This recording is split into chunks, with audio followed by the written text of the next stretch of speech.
Hello. Isang mapagpalang umaga po sa bawat isa. Sa pangalan ng dakilang Panginoong Jesucristo, nandito po tayo sa ikalawang bahagi na kung saan sabi kanina, yung panalangin, ito yung pamamaraan na kung ano yung nasa kalooban natin. Gusto natin sabihin, pinakausap natin ang Diyos. Kasama na dyan yung mga karamdaman, problema, mga hinaing, at kung ano-ano pang mga dinaramdam natin. Lahat pong yan ay ipinupukol natin sa Diyos sa pamamagitan ng pagdalangin. Ngayon, sabi sa banal na kasulatan, ang tao nabubuhay hindi lamang sa tinapay, kundi sa bawat salitang lumalabas sa bibig ng Diyos.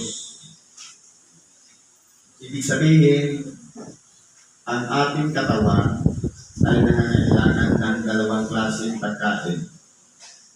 Sabi ng Panginoon, hindi lamang sa tinapay nabubuhay. Ano po ba yung tinapay na sinasabi niya? Yung kinakain natin, nanginumuya, nilulunok, yung nilalagay natin sa tiyan. Kundi ano bang sabi niya? Kundi sa bawat salitang lumalabas sa bibig ng Diyos. Kaya po, kahit kumain tayo ng agahan, tanghalian, hapunan, may kulang pa rin. Kinakailangan din natin makinig ng salita ng Diyos. Saan po natin yan gagawin? Paano? Kaya po nagtatag siya ng mga iglesia, mga simbahan, at nagsuko siya ng mga tagapangaral, iba-iba. Kaya dumami na yung mga denomination ng Kristyanismo, pero lahat ng yung iisa lang ang pinanggalingan ang Diyos. Yung lahat ng sinasabi doon o binabahagi na salita ng Diyos, ito naman yung pinakapagkain ng ating spiritual na kalagayan na kumbaga, kahit busog ka, kung ang utak mo punong-puno ng kaiisip ng kung ano-ano, ang panggamot po niya, walang iba salita ng Diyos. Bakit po? Kasi kung mayroon umuudit yan, ang karamdaman, espiritu ng karamdaman, yan po ang nagpapahirap sa atin. Kapag nakakarinig tayo ng salita ng Diyos, kumakalma siya dahil lumalayas siya sa atin. Kaya, sasabihin natin, bakit kapag nandun ako sa bahay, mayroon akong karamdaman? Kapag nakarinig na ako ng Ebanghelyo, wala na. Dahil po sa salita ng Diyos, na kapag iyan ay tinanggap ng ating tainga, dumiretso sa ating unawa at ipinasok natin sa ating puso, napapalitan po ng Espiritu Santo na siya na sa ating puso, nawawala na yung mga espiritu ng sakit.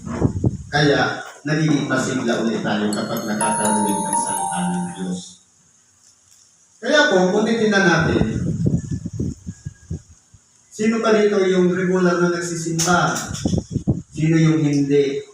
Marahil, kaya tayo may karamdaman dahil sa pagkukulang na hindi natin pagsunod, na makinig ng salita ng Diyos.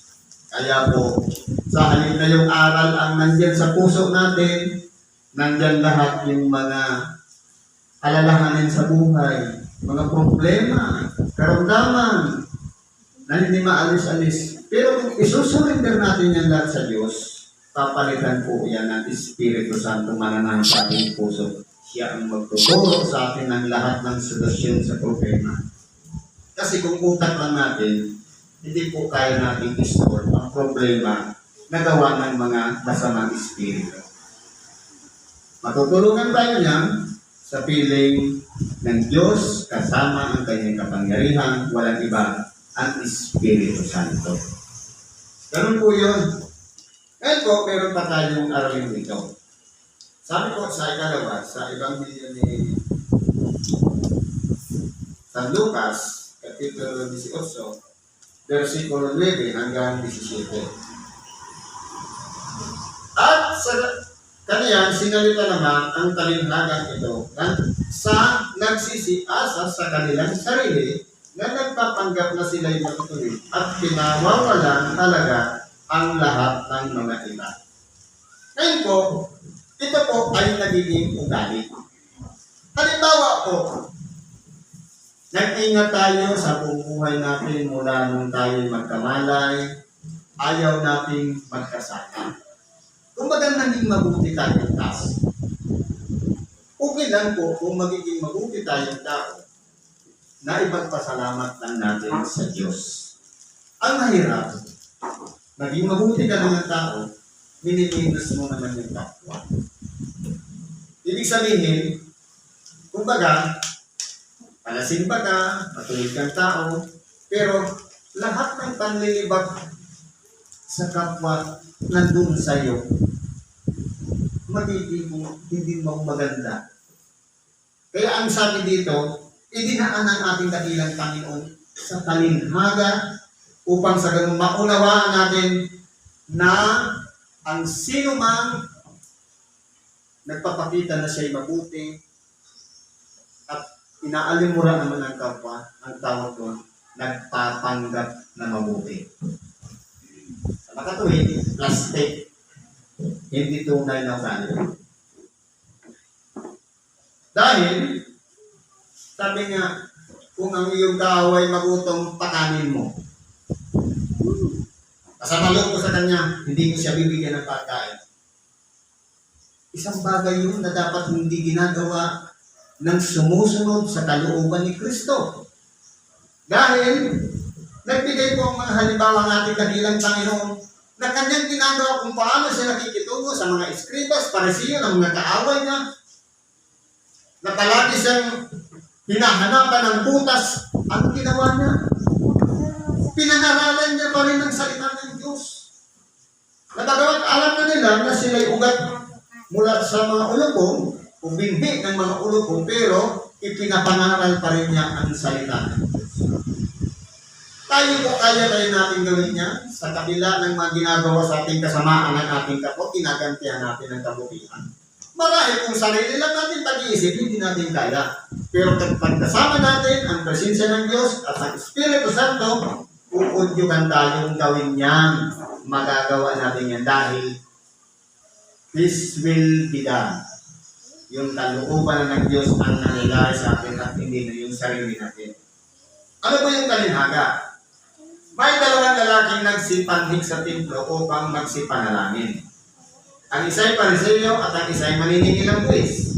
Ang pariseyo ay nakatayo at nanalangin sa kaniyang sarili ng ganito: Diyos, pinasasalamatan kita na hindi ako gaya ng ibang mga tao, ng mga mangluluping, mga liko, mga mapangalunya, o hindi man lang gaya ng maniningil ng buwis na ito.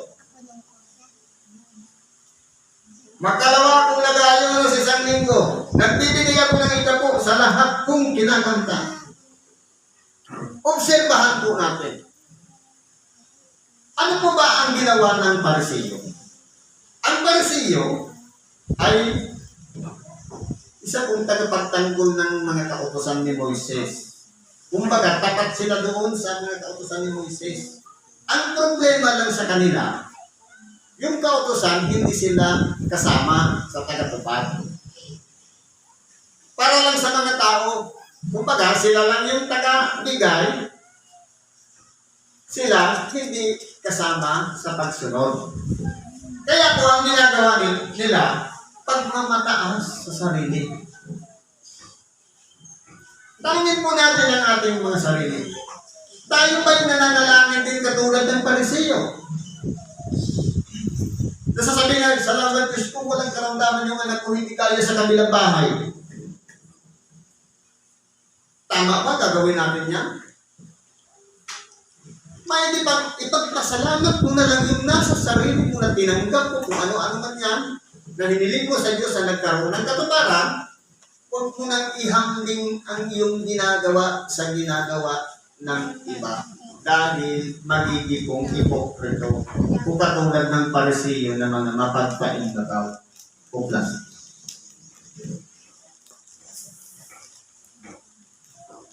Sabi nga, mind your own. Kinakailangan, idalangin mo lang yung sarili mong pamilya. Sapat na yun. Huwag mo nang ihambing sa iba. Dahil, magkakaroon na po ng pagmamata sa sarili kapag nililipat na natin ang kapwa. Bakit kinakailangan natin pag-ingatan na hindi dapat libatin ang kapwa? Dahil yung kapwa natin, sila po ay larawan din ng Diyos. Na kung wala tayong kapwa, hindi natin maipapakita ang pag-ibig sa Diyos. Kaya kinakailangan, ibigin mo muna ang iyong kapwa. Pag-ibig na po yan sa Diyos. Ang problema kung napupuhin ka sa kapwa. Sabi ko, nauungis sa tugang. Nakapandog mo man, parehas ng pantay ang mata. Kaso ang problema, kung mabingi lang yung muka, pinipintasan na. Wow! Ngunit kinakailangan ipagpasalamat natin na bagamat tayo, binigyan ng mabuting kalusugan, maayos na pamilya, walang kaproblema, sapat na yun, ipagpasalamat natin sa Diyos. Huwag nang ihahambing sa iba. Dahil po, yun po ay hindi na naaayon sa kalooban ng Diyos. Kaya kung ang estilo ng pananalangin natin, inihahambing natin sa kalikuan na ginagawa ng ating kapwa, katulad na tayo ng Parisiyo. Paano tayo manalangin? Sabi dito sa ikalawa, dadakwat ang maniningil ng buwis na nakatayo sa malayo na ayaw itingin man lang ang kanyang mga mata sa langit, kundi dinadagukan ang kanyang dibdib na sinasabi, ikaw ay mahabag sa akin na isang makasalanan. Bakit hindi natin subukan sa may mga karamdaman? Ikaw ay mahabag sa akin na isang makasalanan. Aakuin lang natin na tayo'y makasalanan. Dahil po, sabi sa banal na kasulatan, ang sino man nagsasabing wala siyang kasalanan ay sinungaling. Sa makatuwid, ang lahat ng tao ay nagkasala. Ang gagawin lang natin, surrender at humingi ng habag sa Diyos na tayo'y patawarin sa pagiging isang makasalanan. Dahil hindi na natin nalalaman yung mga pinagagawa natin ng mga kasalanan ng iba dyan, hindi mo sinadya, ang iba dyan sinadya mo. Yung pagdidesisyon lang, na nagkamali ka, napahamak yung kapwa mo. Kasalanan na po yun. Inalok mo lang ng sigarilyo, o alak, tapos naging lasing ko na, o nagkabisyo na, kasalanan pa rin natin yan. Kaya kung titignan po natin dito, yung panalangin na kanyang maniningil ng buwis, na kung ihahambing mo, ang Parisiyo, lingkod ng Diyos sa pamamagitan ng tagapagtanggol ng mga kautosan ni Moises. Ibig sabihin, sumasagot siya. Pero yung maniningil ng buwis, madala. Pwedeng mapanglaman siya, pwedeng merong mga sumusobra yung singil niya sa paniningil ng buwis. Pero ang sinasambit niya, hindi siya makatingin sa itaas, kundi ang sinasabi niya, mahabag ka sa akin na isang makasalanan. Tanungin po natin ang ating mga sarili. Ano ba ang estilo ng pananalangin ang ginagawa natin sa bawat araw na tayo ay nananalangin? Oras man, gabi man yan, o araw, kapag tayo ay nakikipag-isa sa Diyos. Estilo ba ng Parisiyo na may paghahambing sa iba? O itong pamamaraan ng isang maniningil ng buwis na humihingi ng habag, patawarin sa lahat ng kanyang mga kasalanan. Sabi ng ating dakilang Panginoon, sinasabi ko sa inyo, nanaog at umuwi sa kanyang bahay ang taong ito na inaaring ganap kaysa isa sapagkat ang bawat nagmamataas sa kaniyang sarili ay mabababa. At ang nagpapakababa sa kanyang sarili ay matataas. Kaya po ang susi sa pananalangin, walang iba ang maging mapagpakumbaba. Kasi po, ang kalaban natin, pride. Yung ego. Napagsabihan mo lang, marunong na ako, turuan mo pa ako. Pride po yan. Sino ba dito kapag tinuruan na hindi sumasagot? Sa oras na tinuruan tayo, halimbawa, tinuruan tayo ng magulang, tapos sumabat yung anak sa magulang, pride po yun. Kinakain na tayo ng pride. Sa totoo lang po, kung may respeto sa magulang, yun ang susi para sa mahabang buhay, igalang mo ang iyong ama at ina, ibig sabihin, kahit pa yan, walang natapos yung magulang mo, ikaw graduated, respeto mo yung magulang mo, alang-alang sa pagiging isang makadiyos, sumusunod sa kanyang kalooban. Dahil baka i-extend ng Diyos yung buhay mo dahil sa pagsunod sa magulang. Paano kung kinain na ng pride? Turuan mo pa ako, graduate ako. Hindi pa ga? Masakit yun sa damdamin ng magulang, bumabalik yun. Kapag nagkaanak na rin, kung ano yung pakiramdam ng anak ay ng magulang na nararamdaman na pakinggan niya sa anak. Kapag may anak na rin yan, mararamdaman niya. Dahil sabi niya, walang bago dito sa silong ng langit. Paulit-ulit lang ang mga kwento. Sabi mo dito, at dinalaman nila sa kaniya ang kanilang mga sanggol upang kaniyang dipuin sila. Dapat ng mga kita ito ng mga alagad ay sila'y sinaway nila. Ngayon po, kung titignan natin, ito naman yung nangyari pagkatapos na mangaral ng talinhaga ng ating dakilang Panginoon. Yung lahat ng mga sanggol, yung mga bata, lumalapit sa ating dakilang Panginoon. Pero meron pong mga alagad ng ating dakilang Panginoon, yung 12 alagad. Hinaharangan nila yung mga bata lumapit sa ating dakilang Panginoon. Ano po ang sabi ng ating dakilang Panginoon tungkol sa mga bata? Halimbawa, palagay natin, nandito tayo sa simbahan, may kasama tayong mga bata. Hindi baga, kung nakikinig tayo ng salita ng Diyos, hayaan mo yung batang mag-ingay. Kasi po, doon malalaman kung seryoso tayo sa pakikinig ng salita ng Diyos. Dahil kung bibigyan mo ng atensyon yung bata, ibig sabihin, hindi ka nakapokus sa pakikinig ng Ebanghelyo. Nakapokus ka sa Ebanghelyo, yung kalahati nakapokus ka sa bata. Atensyon po ang pinag-uusapan dito. Kaya po ang ating dakilang Panginoon, ano ang nais niyang sabihin sa mga alagad niya? Sabi niya dito, datapot pinalapit sila ni Jesus. Ang ginawa ng ating dakilang Panginoon, tinawag niya yung kanyang mga alagad. Na sinasabi, pabayaan ninyong magsilapit sa akin ang maliliit na bata at huwag ninyo silang pagbawalan sapagkat sa mga ganito nauukol ang kaharian ng Diyos. Bakit ganun po ang sinabi ng ating dakilang Panginoon tungkol sa mga bata?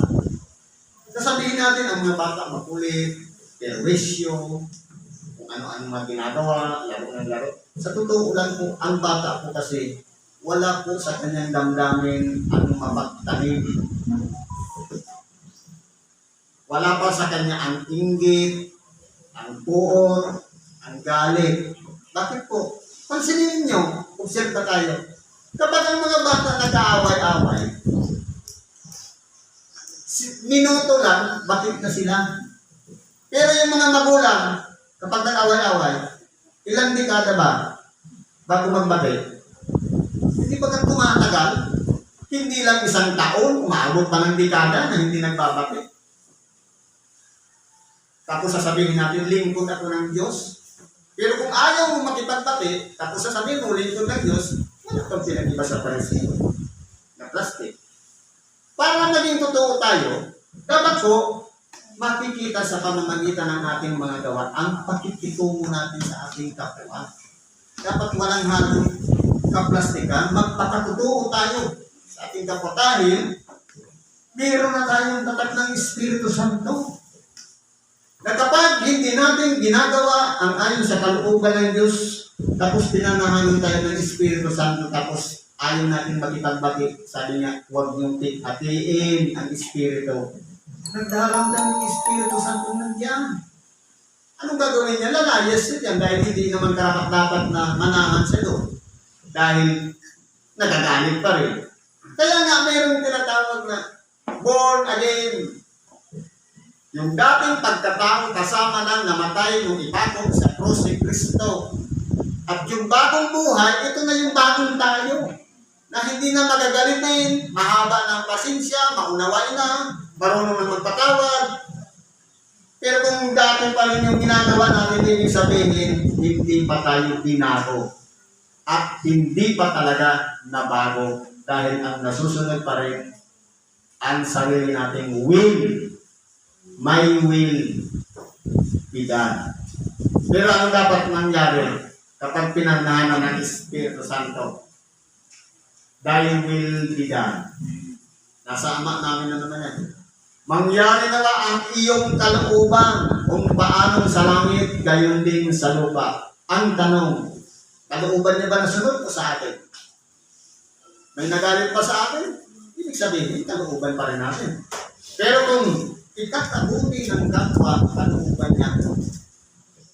Kahit na maghirap pa tayo, ayurakan pa ang pangalan natin, ang mahalaga doon, nakatulong sa ating kapwa, nakabuti sa paningin ng ating kapwa.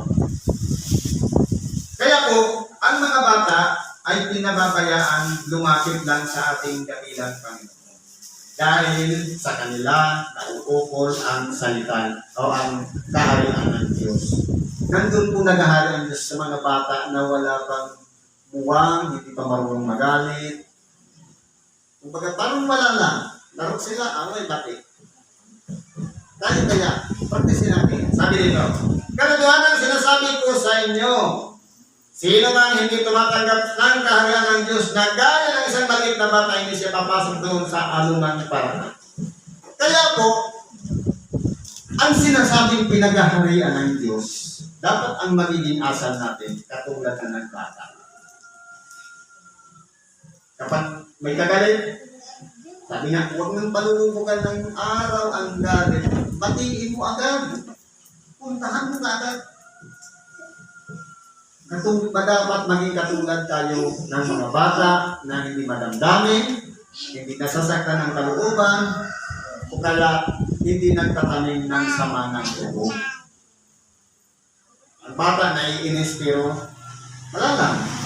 Basta nainis lang siya, pagkatapos wala lang, hindi niya alam, hindi na siniseryoso yung inis.